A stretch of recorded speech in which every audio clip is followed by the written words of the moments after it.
Hello, and welcome to the June 8th Retroscape Dev-Stream chat.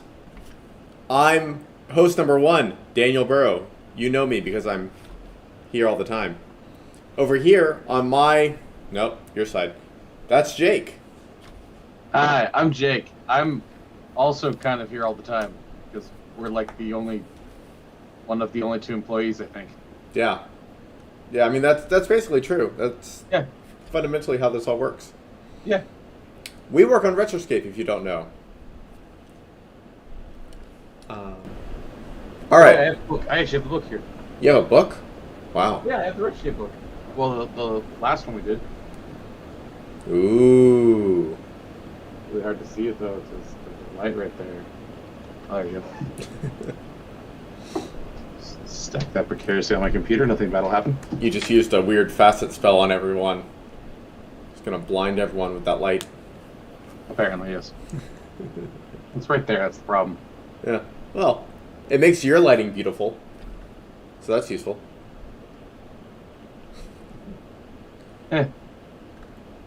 It's acceptable, at least. Yeah. Yeah.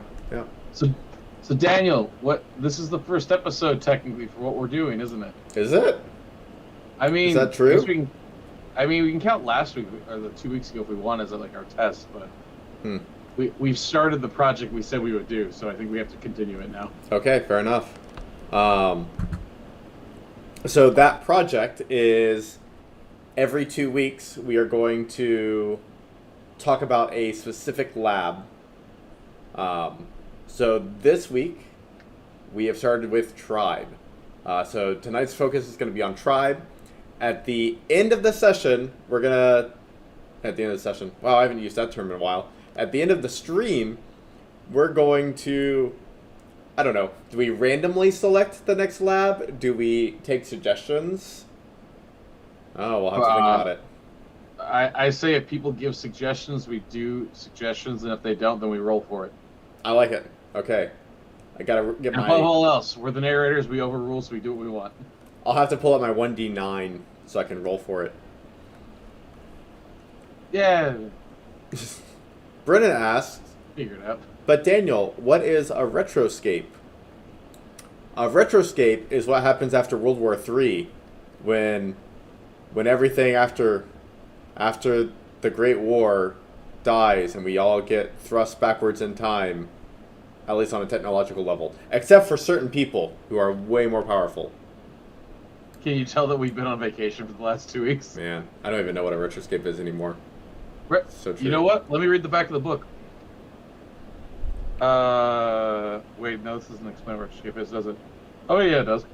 Retroscape is a deco-punk sci-fi setting made by Parlor. That's us!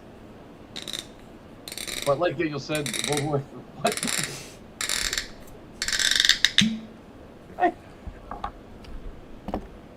That was the worst ASMR ever. I'm done.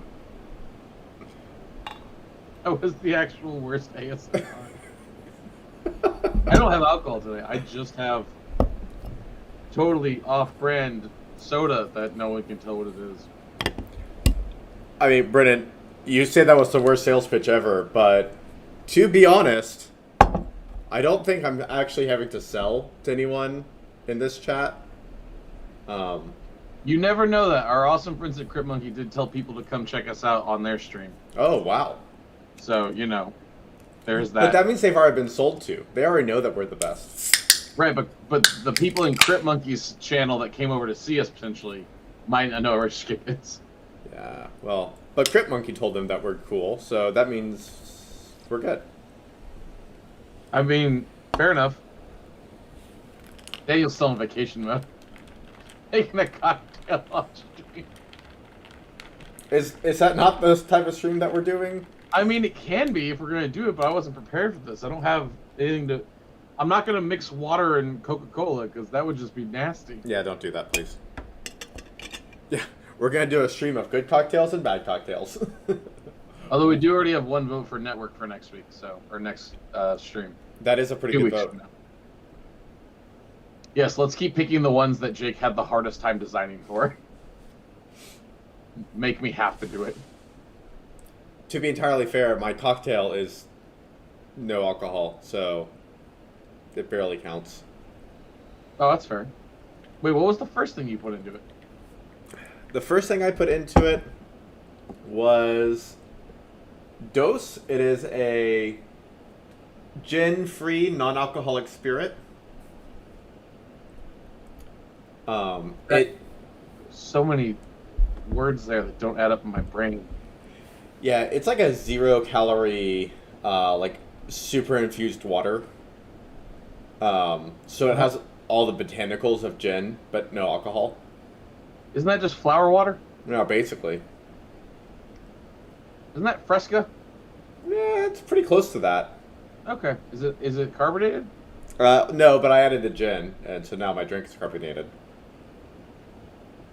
So, I mean, yeah, effectively, I'm having a fancy Fresca. You made a Fresca. Yeah. You made a deconstructed Fresca that you reconstructed. Yeah, it's a gin and tonic flavored Fresca. Huh. Yeah. But does it taste like someone screamed a type of fruit in the distance, and that's what made you think about it? It's more like someone screamed gin and tonic in the distance. Okay. But is otherwise, I mean, it's... This whole thing is like 15 calories, so I'm like, whatever. Hey, fair enough, man. I can drink them all night. It's great. Isn't that cold tea? It could be. It basically is cold tea, yeah. It's cold tea. Oh, that's just iced tea, but without the... What the... My brain... Yeah, no, I like that description. I'm having iced tea. Put some lemonade in it, you'll have an Arnold... Wow, that's a word I can't say today. Anapalma. Anapalma. Yeah, just that's one. That's my new tribe character, Anapalma. The Anapalma. He lost all his L's in the war. Okay, Jake. Yeah. What's happening next month? Next month, I'm going to a convention. Ooh. I'll be at Can'tCon in July 16th to the 18th with other convention-based friends, and it's in person. At least at the moment, they are following COVID-19 procedures and all that stuff, keeping everyone updated. But go check them out at cantcon.com. Let me make sure that's actually the correct website before I say that out loud. Go to Google and Google Can'tCon and go wherever Google tells you. It is cantcon.com, and it has all the information on there. So our friends actually here in the chat right now, Crit Monkey, they're going to be there. I'm going to be there. We're going to play games. I'll have a booth where I'm running tables and whatnot. At the moment, I don't have any games set up since I'm scheduled to be the only one there. But for those who watch the stream or watched our gaming stream from 2020 that we did, there is a special guest that might be at my booth helping me out, the wonderful Max, because they're amazing. And that way I can take bathroom breaks. But yeah, I'll be at Can'tCon. It's at the Overland Park Convention Center. That's just outside of Kansas City. If you're in the area, or if you have an excuse and want to drive out that way or fly out that way, stop by and see it. It's pretty good. That sounds awesome. In other local news, if you're in the Austin area, in-person gaming starting next week. I wanna start running bi-weekly games in Austin next week. And by running, what I actually mean is that Brennan in the chat is gonna throw down. He's gonna run a great Retroscape game next week. He is very excited and has it all planned out. It's gonna be a great game. Thank you, Brennan. Where we are having this game, we haven't fully decided. We might do Emerald Tavern. I need to check in with them. If anyone else has recommendations, sweet. In the chat, Brendan asked, wait, it's Retroscape? Yeah, it's Retroscape. That's what we're doing. Hell yeah. You gotta do Retroscape. We're playtesting Retroscape right now. We're in development and stuff. Yeah. I mean, we could do Tefra, but Retroscape. Let's finish one at a time. Yeah. Our not officially announced Tefra 2.0 is our way of taking a break when we're doing Retroscape. Yep, that's true. According to our Patreon. Which, that's one thing I do want to, we're going to figure some stuff out, like what people want on Patreon. Also, people in the chat, if there's stuff you'd like to see on our Patreon once we have it reactivated again, so we took a little break on it since we've been so busy. One of the things is to get back into confrontations, because I enjoyed doing that. I know Daniel enjoyed getting to see them. So if people have ideas they'd want to see on our Patreon, let us know, please. That way we can start putting stuff up there. I think that's it on all our announcements, unless you got anything else. No, that did it. Yeah, pretty much. Sweet. So, Tribe? Yes. Okay, so for everyone, here's what we're thinking. Is that for the next 2 weeks, Jake and I are going to do like a deep dive into Tribe. This chat conversation dev stream is all about us kind of brainstorming, figuring out what we want, really honing down on some ideas, getting bomb-ass feedback from our audience. That's y'all. And then over the next 2 weeks, we'll write it out. We'll release new material on Tribe.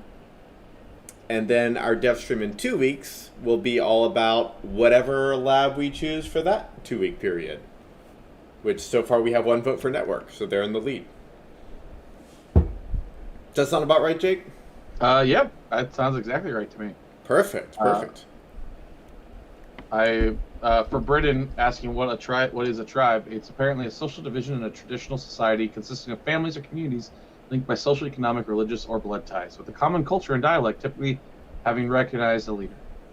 In our case, it's short for tribology. You know, honestly, though, that was a pretty good definition of tribe. Yeah. Google, it helped a lot. Yeah. My Google history working on Retroscape is some of the weirdest stuff, like what does a folding gun look like? Yeah, I have... How far can a crossbow shoot? Oh, God. How far can X shoot is like such a common thing for me. How big is an airplane? Things like that. Yeah. Things that generally just make you go, well, and then I'll like, how do you spell this? And like, now they'll know I'm a writer. But yes, so that's kind of the goal is tribe stuff. Working on getting some lore ideas, because I know Daniel's actually kicked around a few new lore ideas that I enjoyed a lot, and I've started rebuilding tribe from the ground up when it comes to abilities and kind of getting them on, I want to say on par with like Ascent and Core Plus are kind of my two that I would say are the most built out in terms of how they level. Does that make sense? Yeah. Yeah, I think that's where we are. We can work on that stuff. Chocolate asks, what's the biggest steampunk airship? Or how big is a steampunk airship? Depends. Yeah. How big is the pilot? What? How big's the pilot? I don't know, 6 feet. These are the real questions, Daniel. That's all that matters. Oh, God. It does sound like the sort of shit that we would try and figure out.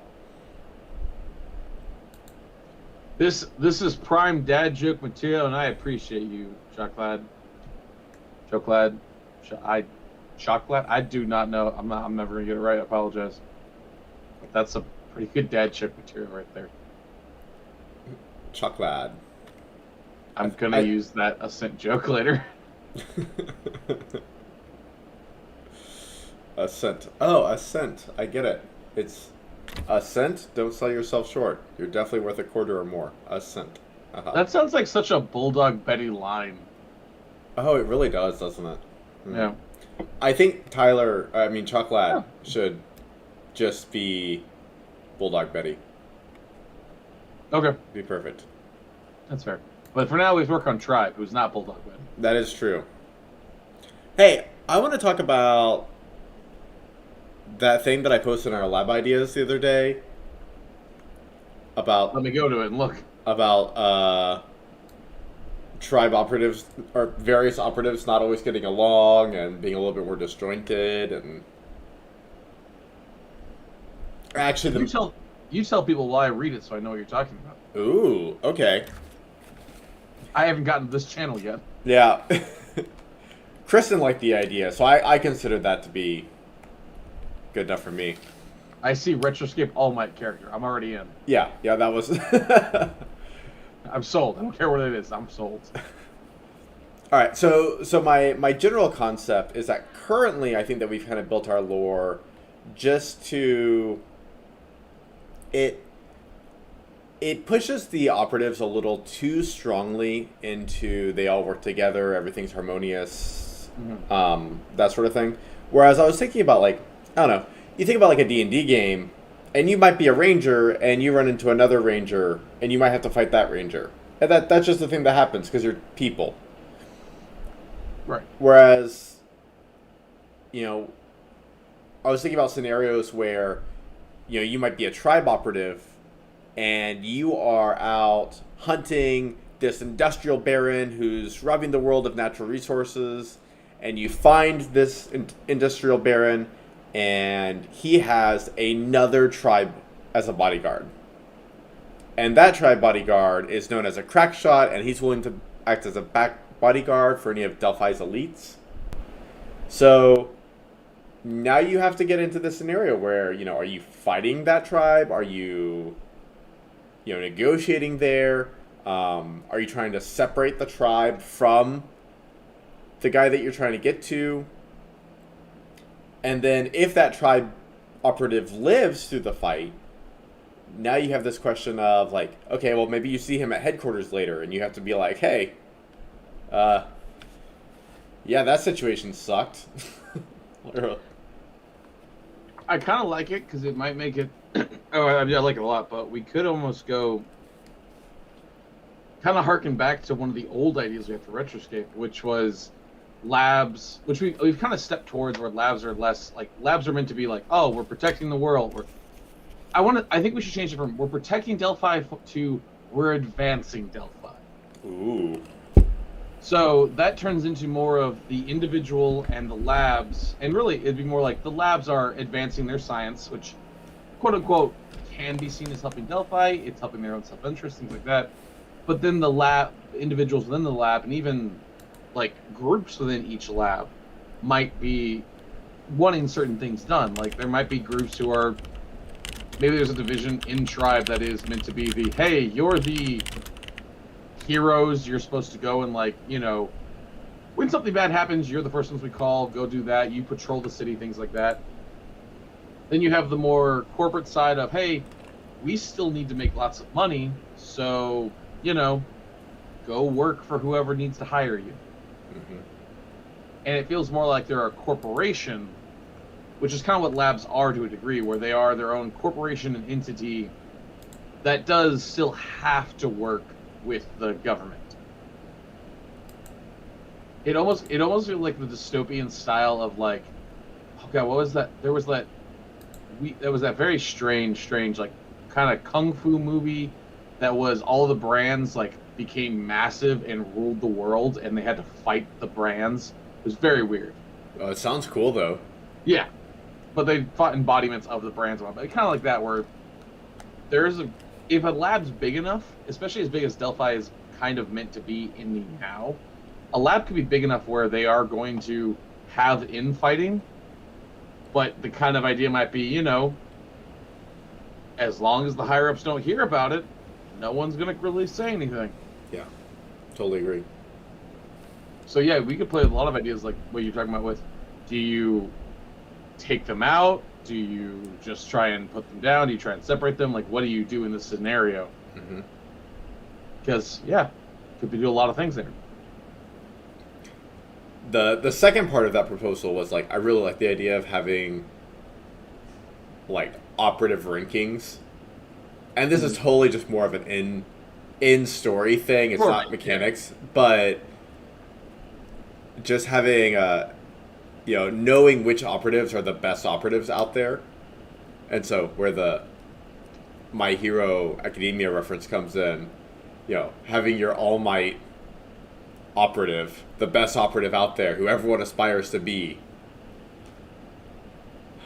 And then I think about Ascent and the fall of Ascent a few years ago, and how all of, probably 5 out of the top 10 best operatives were all Ascent when Ascent fell.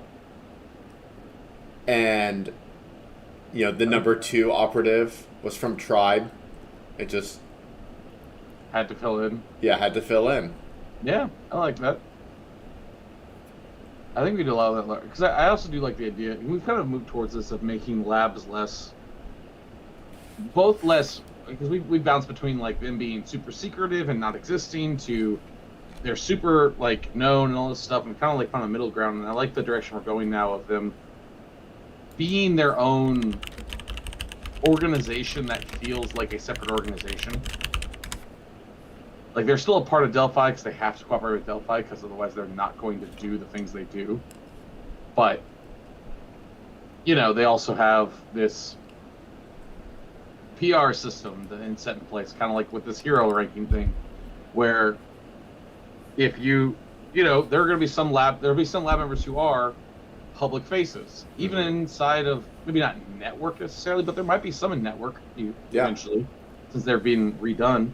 But like Tribe has like their PR guys who are the ones who are very there and very actively visible. But then you also have the same members of a different sector of Tribe who are they do the best not to get seen. They do their best not to let people know they're in Tribe unless they're working with other operatives, things like that. So it adds a very unique dynamic for campaigns because you can kind of set even campaigns about. So you guys are going to be working towards not being seen. Your job is to be stealthed. Mm-hmm. You're meant to be a covert team.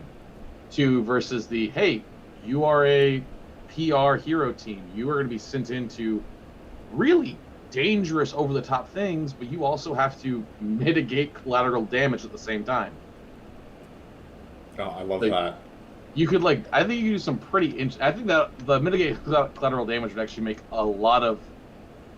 Some of the stranger abilities we have that don't seem perfect in combat really stick out with timekeepers and things like that. Brennan asked something, how do you rank operatives? And I'll be totally honest, all I think it is like it's some, crappy magazine at the grocery store that just has a headline article of, top 10 operatives, exclusive interviews with the top 10 operatives, like something like that. And it's just, whatever that publication is saying, these are the best ones. Now, on the other hand, maybe the Oracle organization does actually have tabs on who's completed the top missions, who's gone through the most dangerous stuff, who's the most reliable, who comes back in one piece the most often, and they might actually have some sort of more official ranking of we can always go to these operatives and get things done. Mm-hmm. The Oracle broadsheets is what we should call it, because broadsheet apparently is a very 1920s term. Okay, well, I'm just going to write that down real quick. Oracle broadsheets. Yep, that's good. It's a large piece of paper printed on each side with information. A broadside. Wow. Yeah. Well, and so, I don't know, I'm so in love with your idea right now about kind of defining, the covert versus the more open working teams, and setting out campaigns where, me as a narrator, I would say, hey, we're showing a level 1 saga, y'all are going to be the faces of your lab. Or go the opposite way, where we're just look, y'all are the coverts, everything you do is going to be hush-hush. You need to make sure that when people see you, they don't remember you, or they don't recognize you, or they don't associate what you're doing with your lab. Yeah. And also, I just think that's fun from a player standpoint of being able to say, oh yeah, I'm Tribe, whatever we're doing here is cool, but in the past, I've always been on the covert team. No one knows who I am. That's how I got to level 8, and no one can recognize my face. Right. And then you get, moved because maybe some job messed up where your face got seen, but you were saving someone. So, well, guess what? You're on the PR team now. But then it also turns into that balance life of I even like the idea of almost going, having those two extremes very much so, but having that weird mingling middle ground where people, there's might be a team of people who are PR and who aren't PR, but they work together, and then it turns into, hey, this one person, maybe you're really social network character, goes and talks to the cameras while the rest of the team is, out of line of sight, but it allows them to kind of manipulate what's happening, broadcast bands, things like that. Mm-hmm. Very much so, which would be a reason why Oracle would also allow network feedback, I think. Yeah. Oh, that's so true. Plus, I also like that idea of like you going anywhere from. I don't want to use it as an example because I don't know why.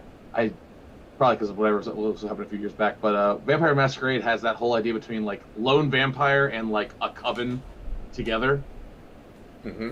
That kind of idea of like one person might be like trying to decide if they're hitting that middle ground of, am I going to be a big name? Do I want to be covert? Like, do I want a mixture of the two? Like, are you Batman and Bruce Wayne? That kind of thing. Yeah, I think that can really, that could do a lot, because at that point we have the Justice League idea that you literally have a Justice League style where, you have the Batman and Bruce Wayne who are like opposites, but they're stealthy, but then you have like, I can't think of superhero who doesn't really have an identity, who's just like superhero, and that's just their identity. I would almost say Spookman. I would go with Wonder. Well, I always felt like Wonder Woman was kind of that. She definitely still has like the Diana Prince. Right, but Wonder Woman is probably a good choice for that, because she is like, whereas she is Wonder Woman and becomes Diana Prince, whereas so that kind of works there. That idea where you can kind of do both, and it gives you a good mixture, I think. Takayuki says Martian Manhunter. That's a good Martian one. Manhunter. There it is. That's yeah. Mm-hmm. Yeah. Green Lantern's also a great one. Yeah. Or is it Beast? No. What's the Green Teen Titan who? Beast Boy. Beast Boy. Thank you. Yeah, actually, he'd be a perfect example because he can't hide who he is. Yeah. He literally can't. He's always green. But yeah, that kind of mixture of things, like that way you could have a group that has a mixture, but also, and that way it doesn't feel like, it's not like, okay, like 3 players want to play PR and like 2 players kind of want to play these like more cloak and dagger characters. It's not going to be like, okay, well now they're not going to blend at all. You can have that mixture. Yeah. And it gives credence to like making technology and disguises and all this kind of bounce stuff. It's not easy being green. It never is. Brennan asked if this list is public or private or limited access. I don't have a solid answer at that moment. I think definitely there are magazines and publications about the operatives that people would read, and I'm sure there'd be articles in there about like, oh yeah, this is the new up and coming operatives that everyone should like follow in the tabloids.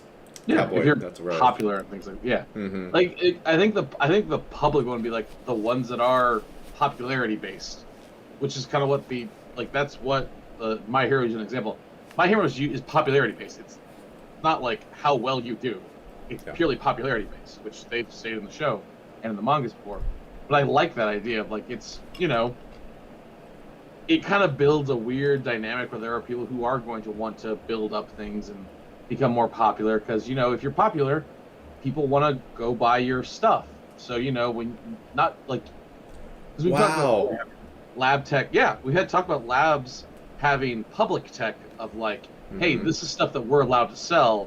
It's not super dangerous, but it is technology.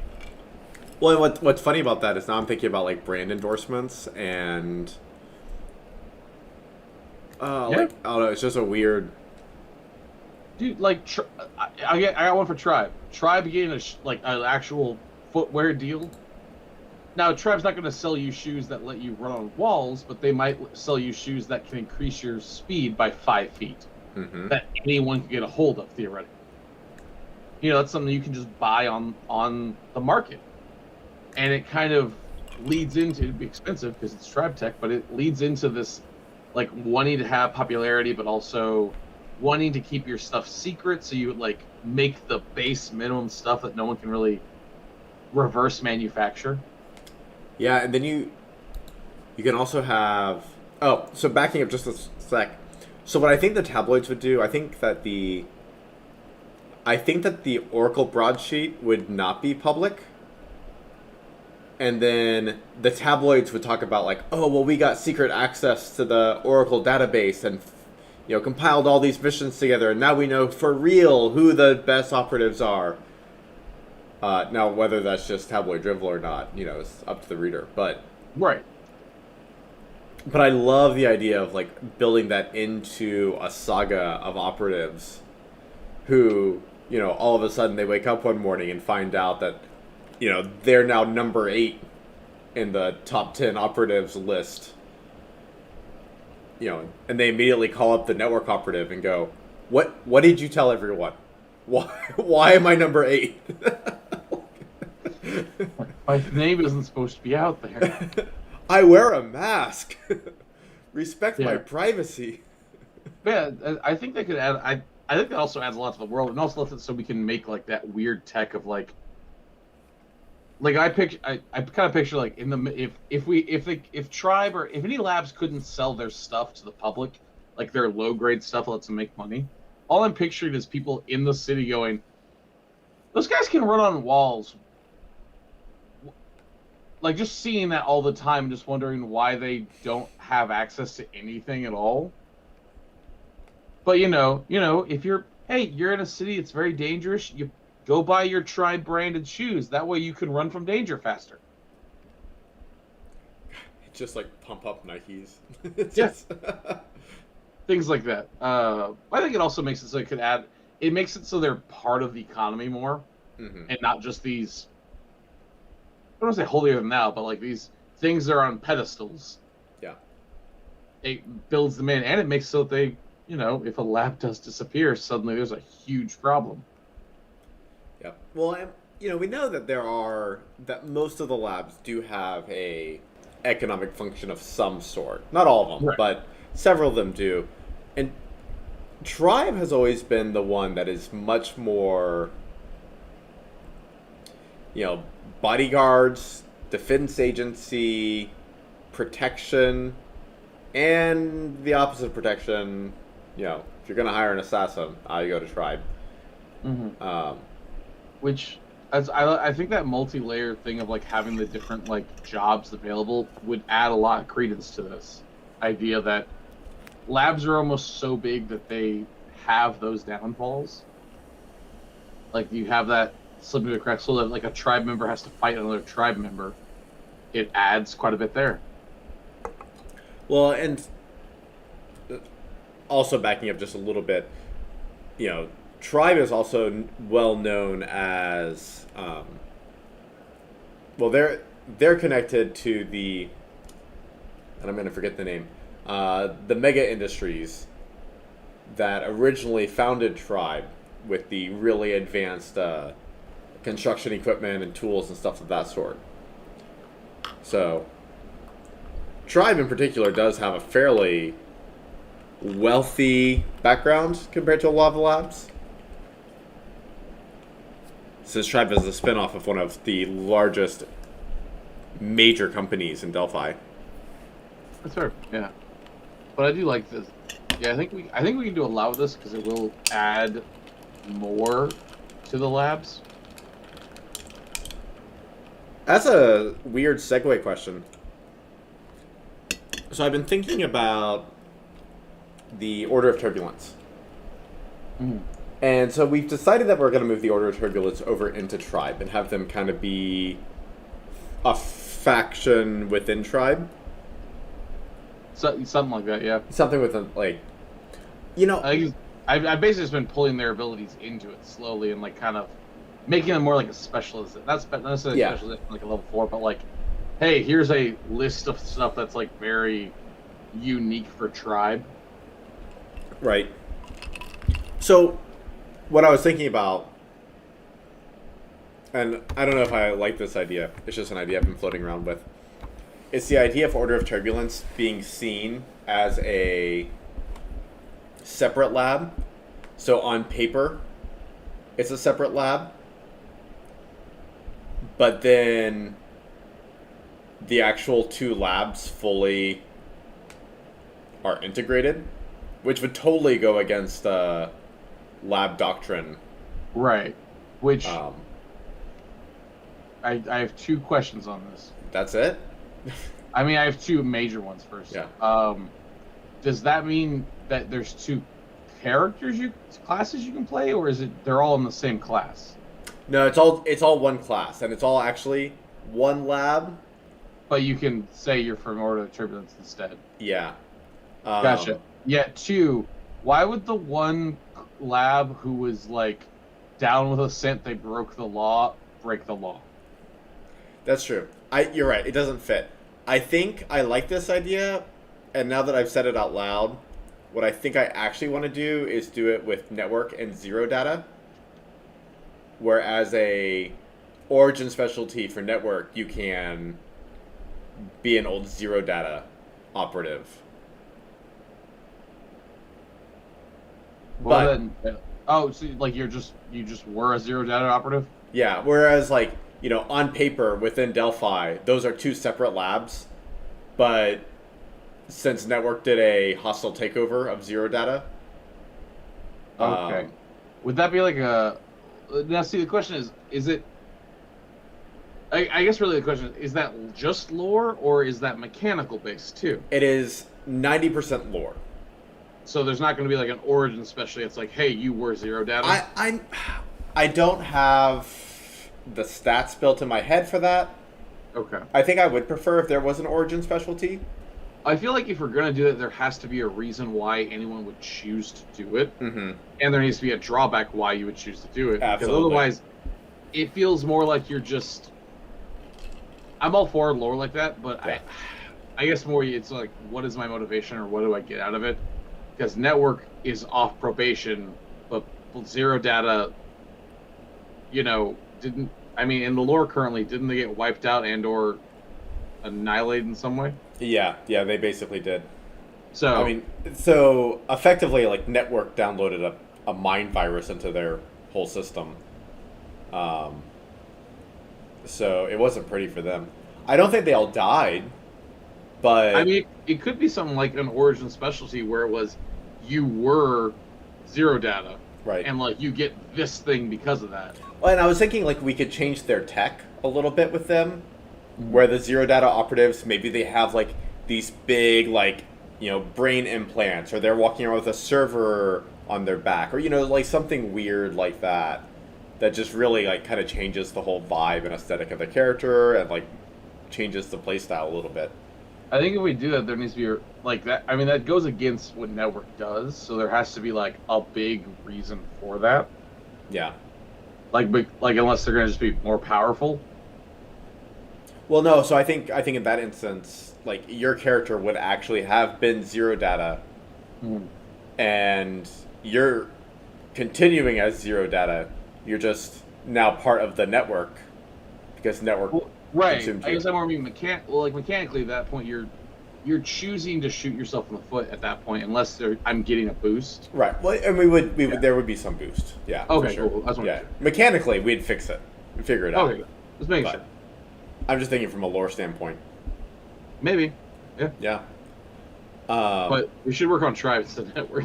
I'm just prepping for 2 weeks from now. Right. Well, we have this week now. Yeah, that's true. Good point. Yeah. So Brennan says it'd be cool if the Order of Turbulence was like indie, and I totally agree. And actually, I think that is still mostly how we're thinking of playing them, where they're kind of like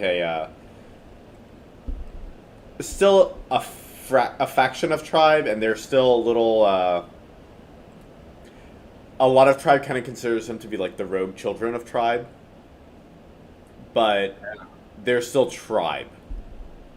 Yeah. Yeah. See, that's where that part of the lore gets confusing with that. That's why I'm just building them together to put the abilities together because I think. Well, no. Again, stat-wise, they're the same thing. Yeah. I know. Yeah. It's just like there's a faction within Tribe, like a dozen people who are like, yeah, we're the Order of Turbulence within Tribe.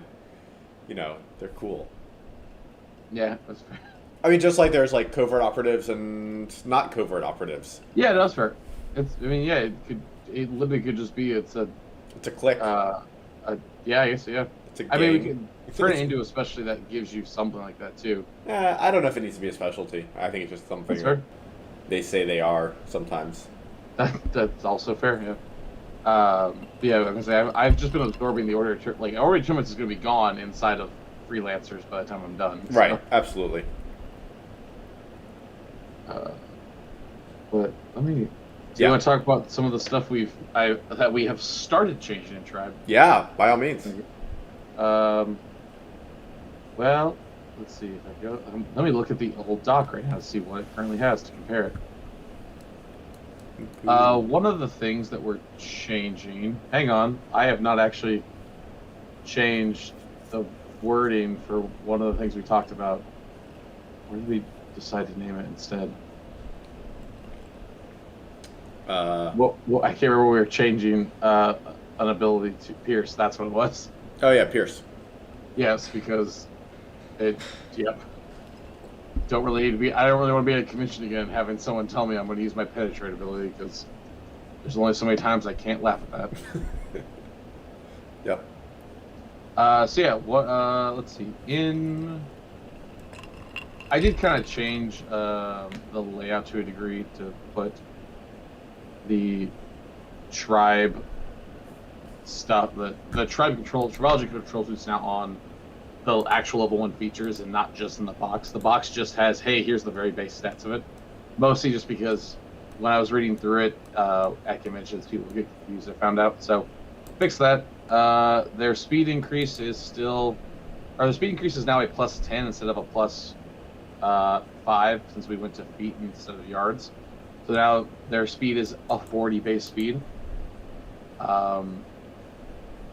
We have friction deflection, which is our new way we're doing that kind of passive deflection ability they always had. It's been split up into 2 abilities now called friction deflection and quick deflection.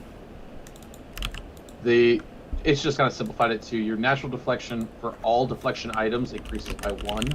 So your natural deflection is now +2. If you're using a cloak, it's a +3. If you're using a shield, you have a +4 technically.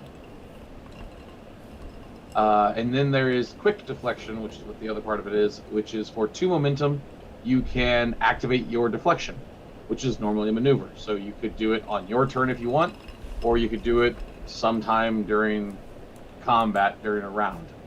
Kind of makes it so it fits with their whole keeping them mobile without having to add some weird stuff to make them still feel as mobile as we want them to. I think like 2 versions ago we gave them just like you get a free movement every turn, and that just felt really off. Mm-hmm. Yeah, it's kind of hard to manage. Yeah, especially at level 1. Yeah. Then we have Pierce, which is just penetrate redone to a degree, but it's spin momentum. In order to ignore the armor rating of a target, you have to announce that you're using it before you roll the attack. So that's the level 1. Didn't change too much, but just minor things. Mm-hmm. Level 2, we kind of it's still in the works right now, but unencumbered, instead of lithe armor, it's now just called unencumbered armor. And it is no longer, it doesn't go to both the maximum dexterity and maximum wisdom. Instead, when you're wearing tribological control suit, I have to use saying that again, you can increase either the maximum dexterity or the maximum wisdom of other clothing or armor you're wearing by 1.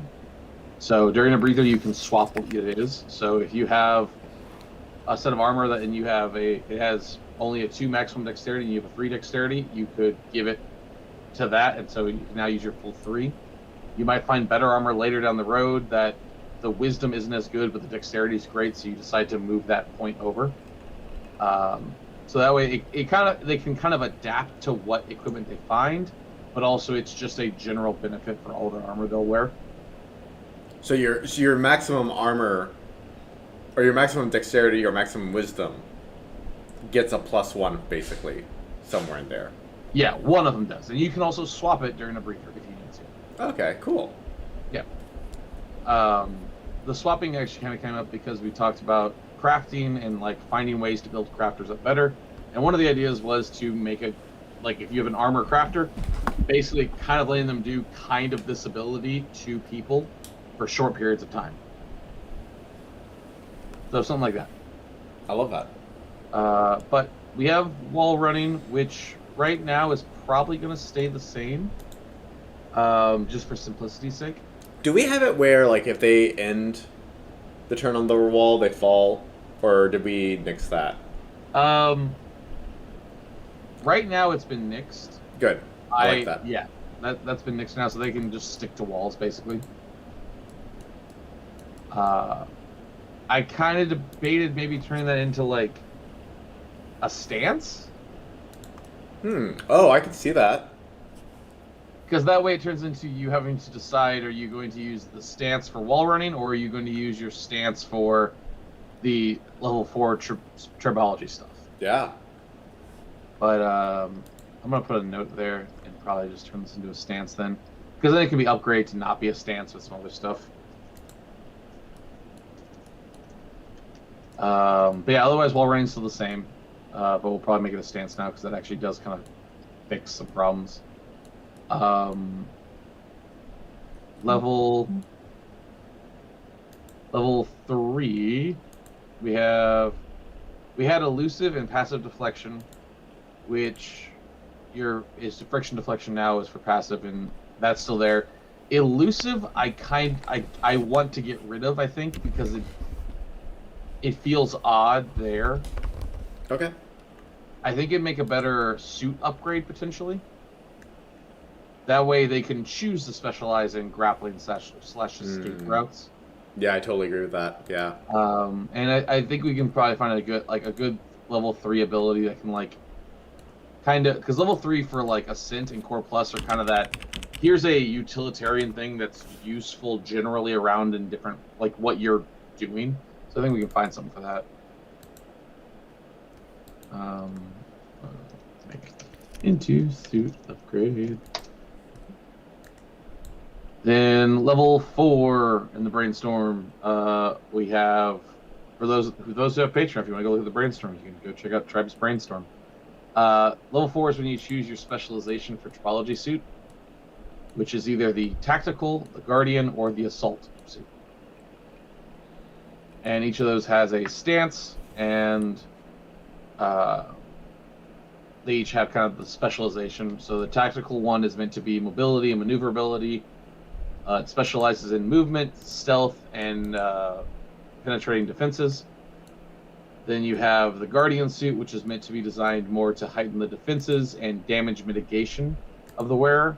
So deflection, retaliation, and protection. So it kind of fits that whole, assassin side, bodyguard side, and then the assault side, which assault suit, which is meant to be offensive capabilities. It's going to specialize just in offense and specialized damage output. So kind of that, it will eventually specialize in the weirder tribe damage, like more fire, things like that. More fire. I already lit them on fire. More on fire. You can kind of read through and see what they do currently. That was what was once territory, which has been changed into this now. Mostly just because that way we can kind of let people build them into different routes, or different trees and whatnot, like some of the other labs we're doing. So yeah. Yeah, Tribe's kind of one of the last labs to get its level 4 split out, which I think. Yeah, I think there's 2 more. Yeah. Depot has theirs. Corpus has theirs. Ascent has theirs. Anatomics does not yet. They have. Yeah. Anatomics had it written out. We just didn't get it done. Oh, that's right. Because they just have Burge still. Yeah. But Timekeepers did, which they're going to get a big upgrade anyway.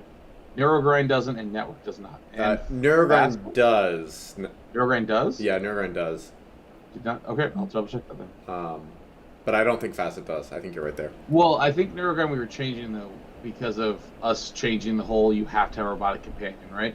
That was nixed actually. I fixed that already. Okay, cool. So they're I spent a lot of time on Neurogrind. They're really dysfunctional because of it, but it's fine. That's fair. I mean, we'll get to them eventually. Yeah. But yeah, so that's roughly where I am right now with them. Which feels weird to say I'm back at level 4 with them, but at the same time, they feel better than they have in like over 2 years now. So yeah. I'm gonna count as a victory so far. Then everything past that needs to get redone in general, just because we changed things obviously beforehand. But I did want to talk to you about potentially like what the level 7 thing would be for them, because that's like the next big one. Yeah. And I didn't really want to do just their territory gets bigger, because I felt like that maybe didn't fit as well. But I didn't know if we could we could do territory gets bigger. We could also do like upgrades of some kind, like based on what path you chose, you get this extra thing, something like that. So Yeah, I think, I mean, to be entirely honest, the thing we've always struggled with Tribe is that fundamentally, at the end of the day, they're high mobility ninja, which is a little it's a little hard to build. Like, how does that? yeah, well, that's kind of why I tried to make it so they could be all three of the things we always wanted them to be. Right. So, and I don't want to call them the ninjas anymore. Partially because I do like the idea of them being, able to be. I think ninjas one of their I think one of the definitions. Yes, exactly. It's like a third of them.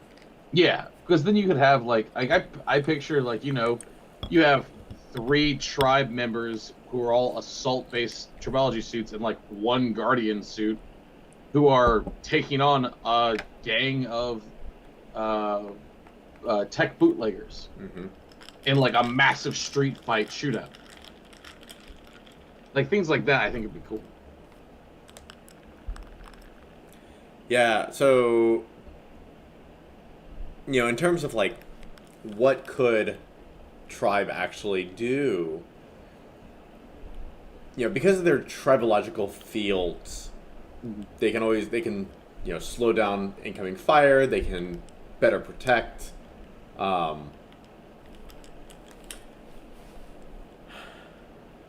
One thing to consider would be making them really good against primarily cybernetic creatures, in terms of like being able to heavily slow down or stall, just by having the Tribe really good at, how do I say, slowing down the mechanical components of an enemy. Okay. I guess we could. It could be something like. Okay. What if, kind of building off that? What if it was level 7? It turns into. I mean, we don't have to do for this for making them choose again, but it could be almost. We could kind of take the ascent route where they get access to the more specialized suit abilities. Mm-hmm. That being one of them, where it just turns into, hey, when you enter your, when you create your territory, X happens, things like that. So it turns into. Oh, I like that a lot. Down massively. Yeah. Is the territory a stance? Yes. So you'd have to choose between wall running and your territory? Yes, which I think makes the most sense, at least. At the level 4, that seems right, and yeah, upgraded, we could make it so they don't have to do both. Well, I mean, I also think that having that really, it increases the value of the adaptable specialty. That's kind of why I like it. Yeah. Yeah, I have no issue with that. Sweet. Yeah, we could, and I do. In general, I want to add more stances to labs to some degree. Mm-hmm. Not necessarily every lab has to have, hey, this is a stance, and every lab has to have a stance in their abilities. But inside of their like upgrade and shows and stuff, putting more stances in there, just to kind of make it have more weight. Yep. But yeah, we could at level 7 like kind of go. We could go either the ascent route or the core plus route, which are kind of the 2 routes I think right now of either we give them, you gain access to this new dangerous stuff, but if you start crossing wires with it, it could have problems, kind of like monster form, or just simply level 7 is, hey, here's this big massive boost that you can do based on your previous abilities. Or even go a third route, I guess, and make it so that it's another level 4 choice of, hey, here's 3 choices. Choose one of these that you'd like to be a part of. Hey, Tribe. Jay, can I ask you some basic questions on Tribe? Sure. So, when designing Tribe, let's say you're in the middle of a battle, where do you think the Tribe character is? Questions like that, I always argue of, well, how did they build it, or Right. what is this character like? Because I don't think there should ever really be a single answer to that. As weird as that sounds. So I kind of disagree, because it's like if we're talking about Ascent, Ascent is, I can generally answer that they're going to be up front, because Right. they're able to take the damage, they're able to melee better. Which I still kind of want to argue that we could give them that ability to do both. Oh no, for sure they can do both. Well, also I think I'm playing so much because I'm playing D&D so much. That's why I'm like, I don't like a single class going, you have to be here. That's it. So, yeah. Tribe, I'd say, could be anywhere from up front to long range. But if they can be anywhere, then like what's their role in a party? If I show up and I'm a tribe, what do you assume about my character? Why do we have to? Because I have abilities like penetrate or pierce. Well, no, Sorry. I know, but what I mean is, why does it have to be an assumption of this is what you do? Like, I mean, penetrate is, you're right, but penetrate works on melee or ranged, or the pierce ability works on either melee or range. So you're going to be a damage dealer, but you also have your That's step number 1. Right, So- but you also have deflection, where you literally can just be good at deflecting. But I think to that point, we have kind of determined that my character is not probably gonna be the main social character.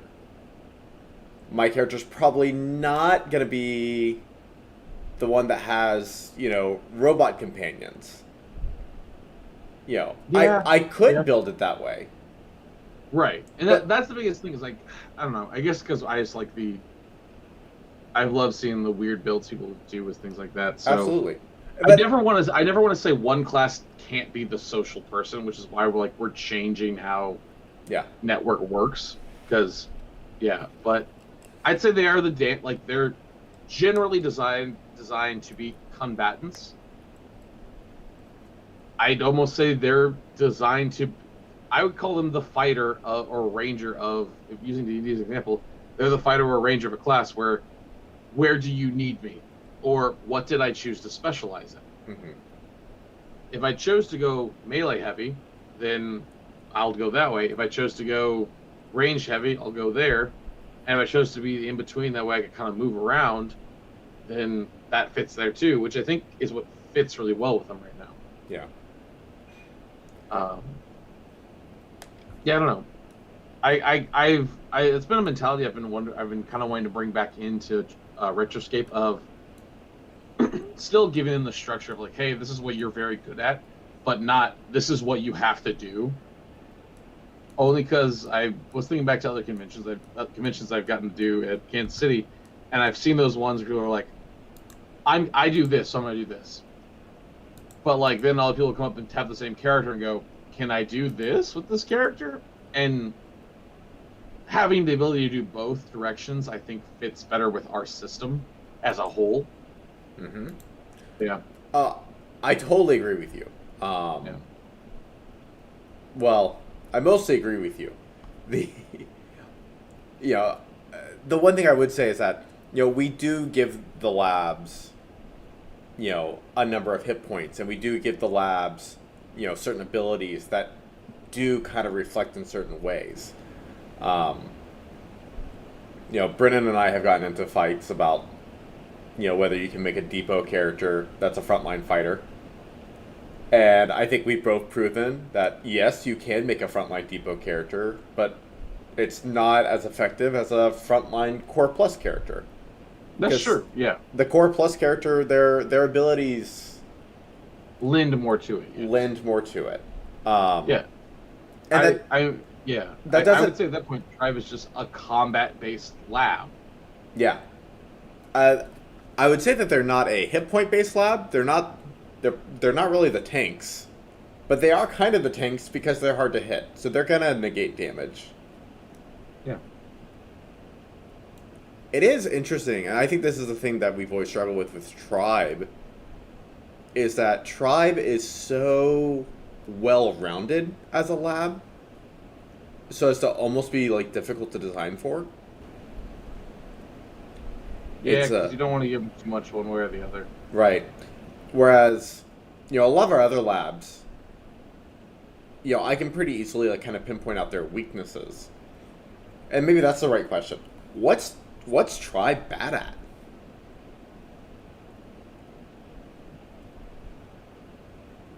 I mean, I guess like I feel like that's that because Tribe I would consider one of our big 3 combat labs. I would agree. Like Ascent, Core Plus, and Tribe. I'd put Facet in there, but Facet, because of what they have with their pacing currently, it does put them like in a second tier technically. Yeah. But I guess my question there would be like, what would be Core Plus and what would be Ascent's weakness too? Well, so Core Plus is a great question because I don't know if they have any weaknesses. I think we could really make that same question for them.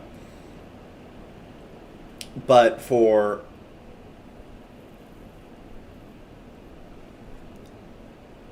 Ascent, I think that they just don't have. Well, they have quite a bit of defense and hit points, and they're very strong up front. So maybe you're right. Maybe they don't have any weaknesses either. I mean, you're kind of built in a way that you could generally look at Tribe and probably think, hey, dexterity is their friend, so they'll probably be more range based. Mm-hmm. Ascent and Tribe are basically 2 halves of a coin of we deal lots of damage. Yeah, I would agree. And whereas Tribe tries to not take too much damage, Ascent goes, hit me and I'll hit you harder. Mm-hmm. But in that regard, it legitimately is the fighter ranger dilemma of generally people will go ranger, you're long range, fighter, you're up close, but both play both ways. Yeah, it's really true. Which again, we use D&D a lot of examples, but also it's very popular, so there's a good reason to use it as an example. I mean the basic class mechanics we all understand. We can all talk about. What's funny is I actually keep thinking about Overwatch as we have these conversations. That's fair. Just because I keep picturing like, okay, if my tribe was in an Overwatch battle, like where would my tribe character be throughout this whole scenario? Is my tribe running up the wall and shooting arrows, or is my tribe, pulling out his katana and deflecting bullets? And yeah, exactly. Mm-hmm. Yeah. Which I think that could be. Yeah, I mean, I think that's kind of just where we kind of have to build for them is at level 1, at least early. I think early on, that's kind of, I don't know. I like the feel they have because of. I think generally, like you said, Ascent you'll kind of know is generally going to be up close. Tribe, for the most part, I think people will see as a distance to mid-range because they have mobility. So their mobility mixed with ranged attacks mixed with their already increased deflection means you're a very good keeping damage mitigated to you. So I think I figured out the answer. Yeah. And it's in terms of thinking about them and compared to other labs. Okay. So if you think about like Depot is not a good frontline fighter. That their weakness is if you approach them with a big sword, they're not going to like that. Correct. But Depot's strength is their versatility and their big POW abilities. Mm. So Tribe is good in that they are consistent. Their damage is going to be consistent. Their damage output is consistent. But they don't have very many big POW abilities, right? Like, again, going with D&D, they don't have spells. Yeah, You know, I so think we also could lower their hit points a little bit to kind of give it that little bit of balance too, because they do have consistency, like you said. well, and they have such high defense normally that you don't hit tribe very often, and if you do, they're now going to move 40 feet that way, Yeah, and they have good range. So we should definitely lower their HP some. I totally agree. And the second thing is that in general, they're not great party tanks. I don't think that's because they can't be great party tanks, because I'm certain that they could be great party tanks. But in every party I've ever played with Tribe, like the Tribe operatives just don't tend to be the tanks. Well, yeah, that's right. And to be fair, the way they were previously built, there was not really a good reason for them to be tanks. Now, at least, that's kind of why I wanted to put the Guardian suit out there for those who did want to be tanks with Tribe. I totally agree with that. Yeah. It lets you play that. Now, use an Overwatch example. You can be your Genji or you can be your Bastion. I'm just gonna be salty. Be salty all you want. But I agree. I think their weakness would be the fact that they are consistent. Funny enough, where if you're playing Tribe, you're going to be able to consistently do what Tribe is good at, generally, which is, moving, deflecting, and attacking. But it also means that you're the God. I'm trying to use the WoW example. You're the DPS that is always hitting. You're not the DPS that does big strikes. Right. Well, and I to that point, like Ascent like is really darn good at those big strikes because of their rend ability. Exactly. They build it up and then make a big strike. Mm-hmm. Which it fits because their defense isn't super. Like their defense is out of the big three. They have the worst defense naturally. Yeah, by far. So it kind of turns into that level of I'm choosing to take this damage and stay close to you. That way I can hit you really hard. Mm-hmm. Whereas Tribe I would consider to be the middle of that category compared to, Core Plus and their self-healing abilities, which makes them nearly invincible. Yeah. So I think we found the answer. I think we did. I appreciate that. But it also kind of lets us... I do like that generally our labs kind of break into sets of 3 when we go, hey, this is the combat people. Mm-hmm. Or at least combat in the general sense. But like you said, Depot, if they have range, they can be a big combat class, but they need their range generally. Yes. Will there one day be a Depot style like close combat individual? Maybe, just because I'm bored. And one day I might do it because fun's and I'll make abilities just to make Depot a slight damage melee dealer. I agree with that. Yeah, I think it fits really well with that stuff. Okay, I have another question. Yeah. So a couple weeks ago, we talked about the general wound types. Yes. What are the sort of wound types that you see associated with Tribe? Like, of course, they can pick up any sword or weapon or bow, and maybe that has its own wound type associated with it. But aside from that, like, just within Tribe itself, what do you expect them to be using in terms of wound types? Let me look up the wound types we have real quick so I can remember what they are. So I think without, it's pretty clear that we're going to see, like, the burn type, as Brennan chimes in. And I'm looking at Staff Ignition right now, which, we all know about Tribe and being able to set people on fire. That's I definitely think the heat-based one with burn would be good. I think making bleeding could also be a great one with them with their friction-based stuff. Mm-hmm. I think they could even... Let's see, what else can we get? I think we could make a burning version where it's bleeding but with fire, because why not?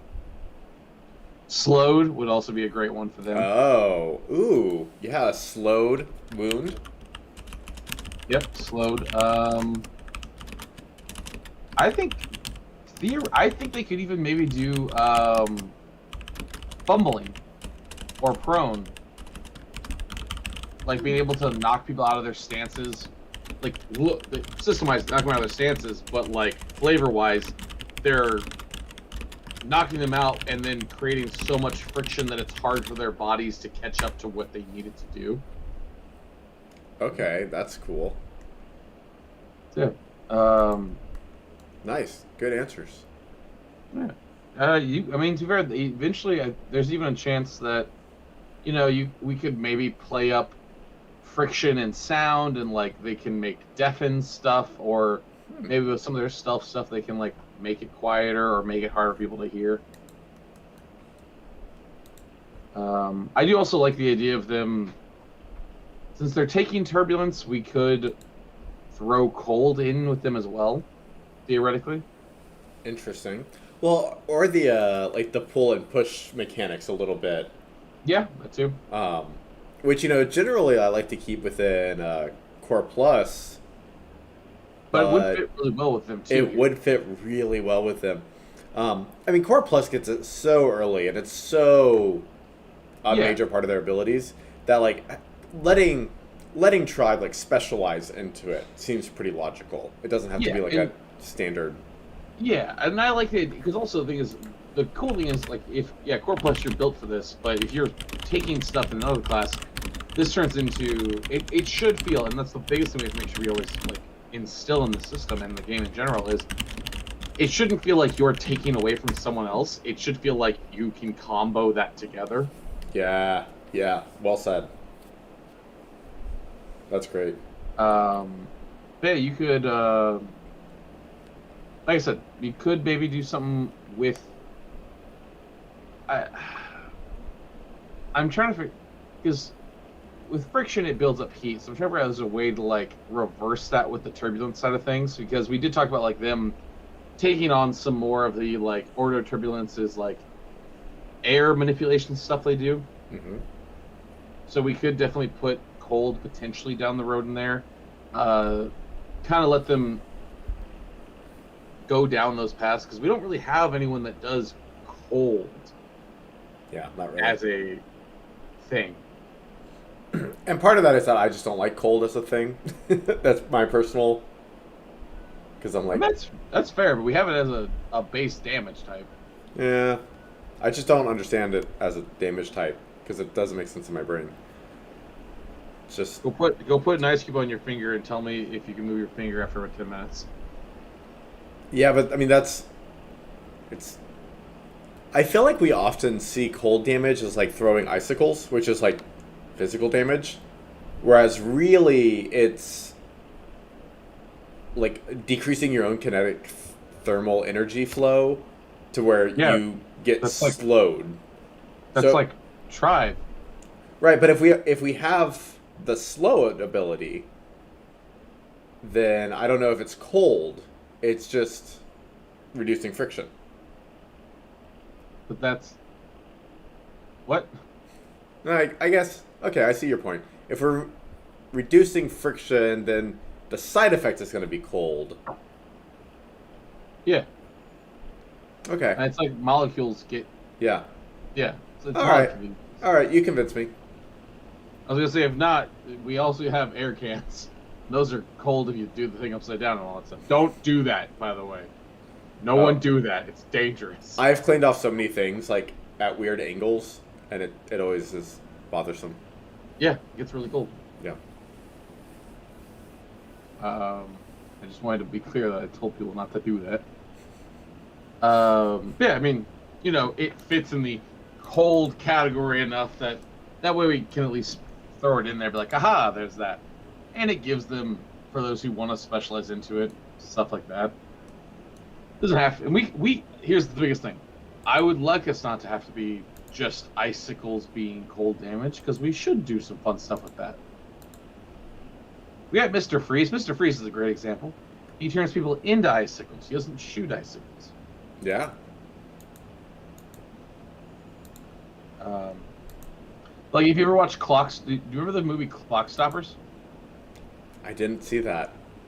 Oh, basically, there's a watch and it makes you super fast. Yeah. But how they stop people from being super fast when they have the watch is by just blasting them with cold air. Because your molecules slow down when you're cold, so friction, all that stuff. Yeah, whole thing there. You know what, dude? We could put cold in timekeepers. Ooh.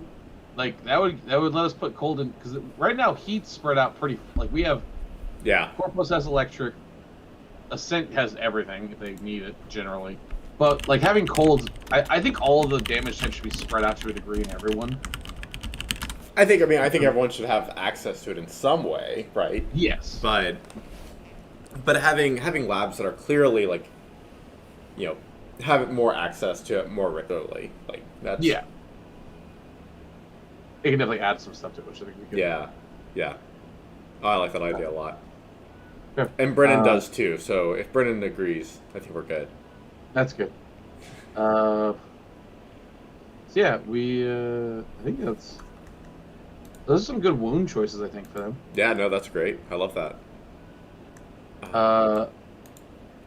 But yeah, I'm gonna pull you back a little bit to the level 7 question. And I guess what should a level 7 tribe member be doing? Ooh. Because like level 7 for Ascent is I can access the monstrous form. Level 7 for Core Plus is your siphon ability is supercharged and you can mess with magnetic redirect more. Things like that. So. Okay, I'm gonna go back to Daniel of 2018 and my initial like major high level abilities for Tribe. Okay.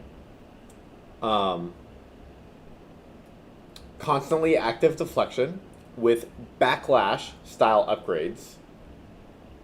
So Tribe gets attacked and they can do backlash style responses.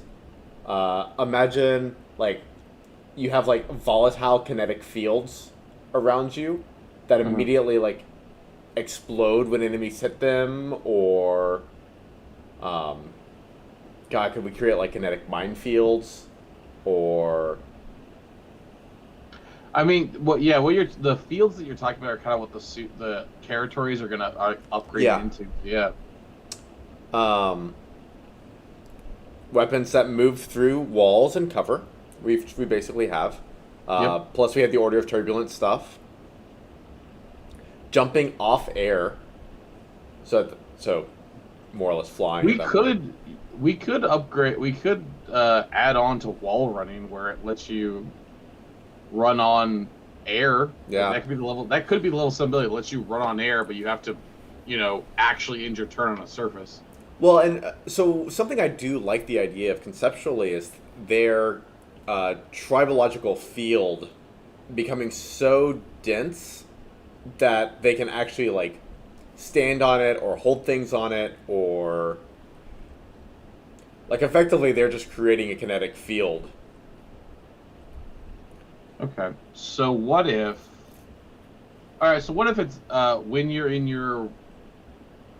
I feel like this has to be the wall running. This has to be an upgrade of the wall running, right? So what if when you're in your wall running stance, you can, quote unquote, run on air? You just do it at like half speed. Yeah, I think that's fair. At that point, you can literally stand on air. Mm-hmm. Maybe put something where it's like you can't just move your way upward. You actually have to like move forward and up like stairs. Otherwise, you're like stair mastering in the air, and it looks to probably be kind of weird. I kind of like it. But we could make something like that where it's like it's a stance where you can basically get the equivalent of a fly speed at half speed. Mm-hmm. Also means if you fall out of your stance, you're falling out of the sky. We could also have. I was just thinking about like a single-use item that creates like a tribological force field within your territory. Okay. Yeah, that's more of an item than anything else. Yeah. So my question with this also could be for level 7. We could make upgrades for the specific suits if we wanted. Like the tactical one, maybe could get the airwalking one. Which is kind of how I built Depot. Yeah. Yeah. The Guardian could get like the Bastion style shield, maybe. Mm-hmm.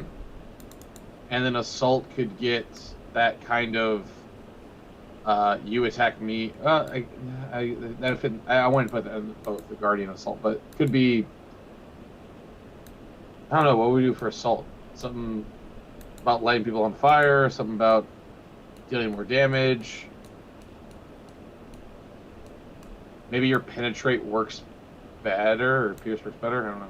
Yeah, I'm not sure. I'll have to brainstorm it.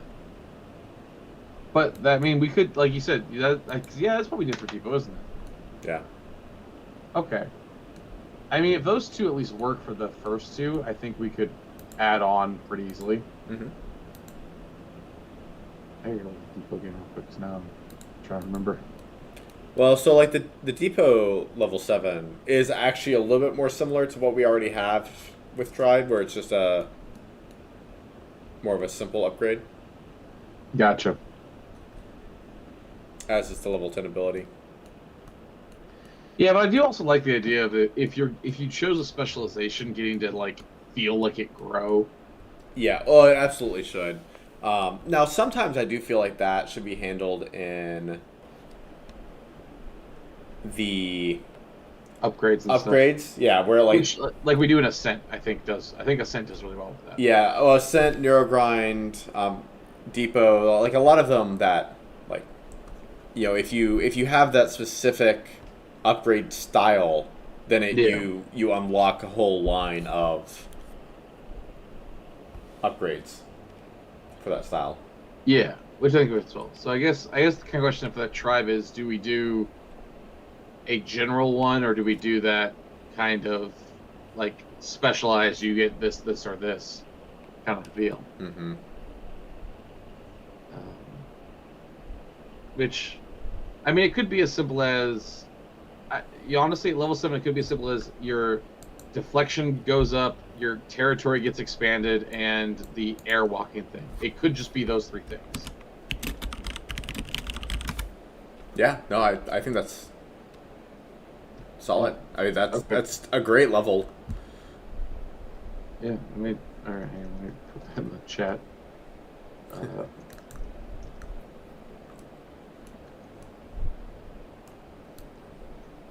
And expand territory, increase deflection.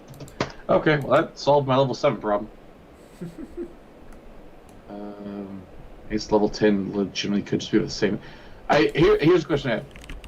Should a Tribe member be able to run through the air at full speed by just leveling, or would they need to have an upgrade, or should they even be able to do it at all?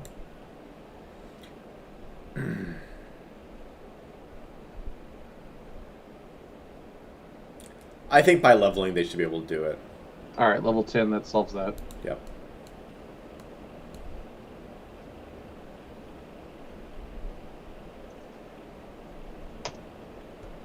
Okay.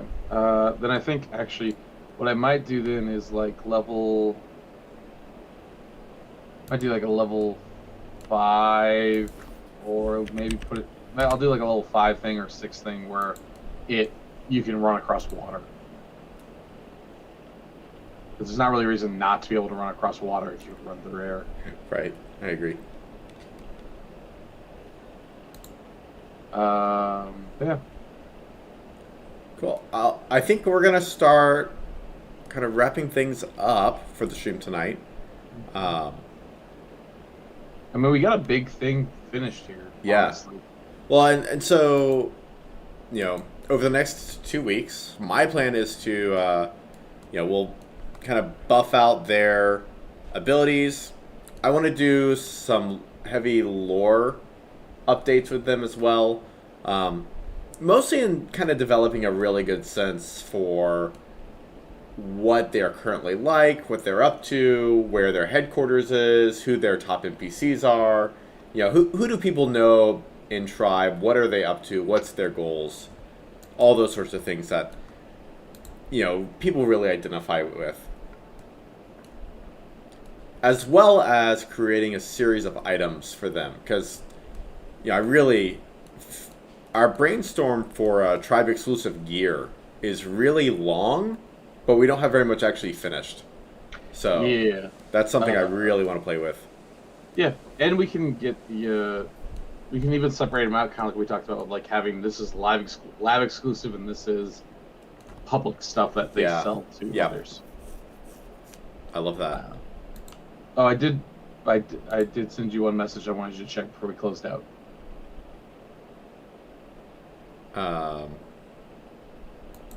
It was in the Retroscape General. Oh. My scroll wheel isn't working and it's been driving me nuts. Fair enough. I'm not sure what you're asking me there. I'll be honest. But yes, sure. Yeah. Basically, do we want to post stuff that we're working on over the next 2 weeks? Yeah, for sure. Cool. In case you wanted to tell people about that, so that way they can check it out. Yeah. Hopefully we'll post things over the next 2 weeks. And when we do, you can check them out. And if we don't, then no one will ever have known we had this conversation. That's fair. We're going to try and get back on our social media and Patreon kick. So work in progress. Slow but surely. God, I love looking through this brainstorm. There are so many good items. Ugh. So cool. I mean, we literally solved my biggest problem, which was level 7 and 10, which are the, like, you know, the tiers, so it works out. All right. Well, so the final thing on the agenda tonight is figuring out which lab is going to be our focus next stream. I mean, we only had one vote as far as I'm aware. We've only had one vote, and it's been for network. And to be fair, it is also Ty's favorite. Yeah. Well, and that is who voted. And Fakan D Orange, if they were in this stream, I'm positive they would say network as well. So, well, I think network's the one we should do. Plus, secretly, I've wanted to do network. I mean, I'm okay with that. All right. So next week, next stream, 2 weeks. We'll do network, but which is June 22nd, in case people need to know. June the 22nd. I did need to know that. Thank you. Otherwise, we'll be working on Tribe, and we will chat with y'all later. Yeah. Thanks, y'all. Bye. Toodles.